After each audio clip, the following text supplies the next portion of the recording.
So this is a heat of the 8s, the Temple Challenge Cup for University 8s, and on the far side in green, easy to spot, Exeter University A crew, and closest to us it's the men from Cornell University, their A crew.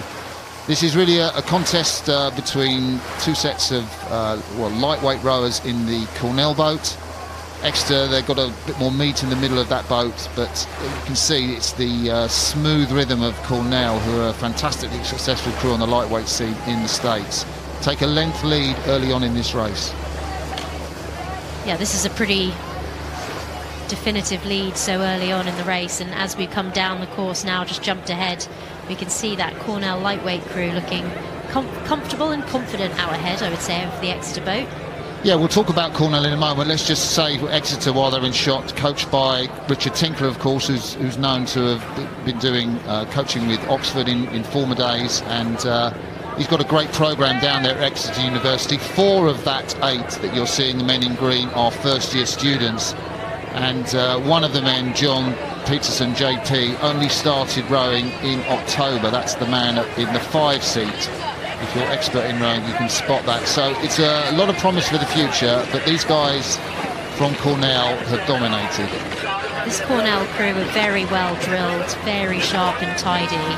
They're lightweight, so they're having to go up against a bigger crew, but with these conditions, you could argue that they are potentially better for lightweights, someone a bit more skilled, making sure you're keeping the boat lifted up nicely with this wind behind you.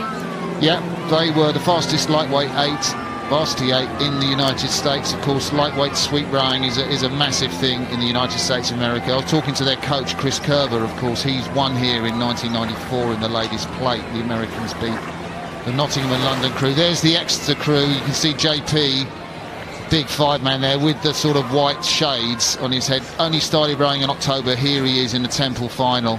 And the stroke man, Charlie Scott, I think he's the captain of the boat club.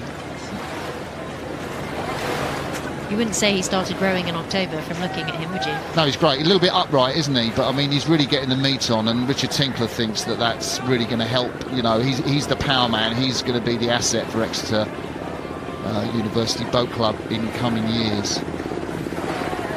So Chris Kerber, the coach of the Cornell University programme, was just chatting to him earlier, and well, this university have won 6 out of the last 12 lightweight titles in America. He doesn't think that the decision to drop lightweight sweep rowing from the Olympic programme will have any impact on lightweight rowing at all in America, Zoe. It's a difficult one. We won't know probably for a few years. I think there's so much competition in lightweight rowing in the US at collegiate level. I would be surprised if you had a huge drop-off.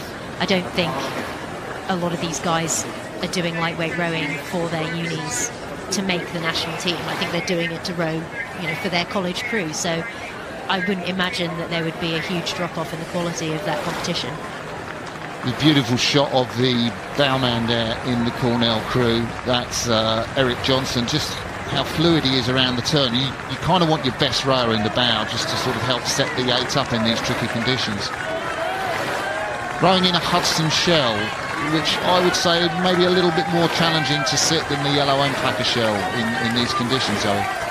Yeah, I think my personal view of the Hudsons, not having tried every single one in the world obviously, is just that they can be a little bit tippier in difficult conditions, but if you can get it right, it's going to go fast for you. So Cornell A come up to the finish in the heat of the Temple Challenge Cup. You can see them. They take a very well-deserved verdict, very well-drilled crew against a strong Exeter University A crew, and that is the Cornell stroke.